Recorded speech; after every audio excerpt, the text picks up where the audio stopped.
से खबर शामिल करते हैं। सिंध बिल्डिंग कंट्रोल अथॉरिटी का गैर कानूनी तामीरात के खिलाफ बिला तफरीक क्रैकडाउन जारी। सूबाई वजीर बल्दियात सैयद नासिर हुसैन शाह और director general Sindh building control authority Muzammil Hussain की हिदायत पर शहर भर में कार्रवाइयां रोजाना की बुनियाद पर जारी हैं। रवां साल 2025 में गैर कानूनी 1858 से जायद तामीरात के खिलाफ कार्रवाई अमल में लाई गई। मीडिया की रिपोर्ट पर एक्शन लेते हुए डेमोलेशन टीम ने कार्रवाई करते हुए प्लाट B96 गुलशन फैसल में जारी काम को बंद करवा दिया और दूसरी मंजिल को मिसमार कर दिया। लियारी और गुजरी के इलाके में 4 प्लाट्स पर इंतहाई खतरनाक करार दे दिया। इमारतों को जमीन बोस करने का काम तेजी से जारी। नक्शे के बरअक्स तामीर शुदा 23 इमारतों पर गैर कानूनी इजाफी मंजिलों की मिसमार और मुनहदिम का काम भी जारी है।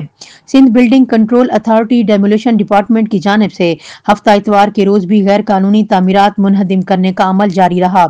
कार्रवाइयां district south, district Korangi, district central, district east के इलाकों में की गई हैं। गैर कानूनी इजाफी मंजिलें, पोर्शंस, दुकानें और छतें गिरा दी गई हैं। वाज़ेह रहे कि तमाम कार्रवाइयां नक्शे के खिलाफ और इस्तेमाल अराजी के खिलाफ वर्जी के जुमरे में आती हैं। आ चुकी है जिसका आप सबको था बेसब्री से इंतजार। जी हां, मैं मौजूद हूं लेक शोर सिटी में।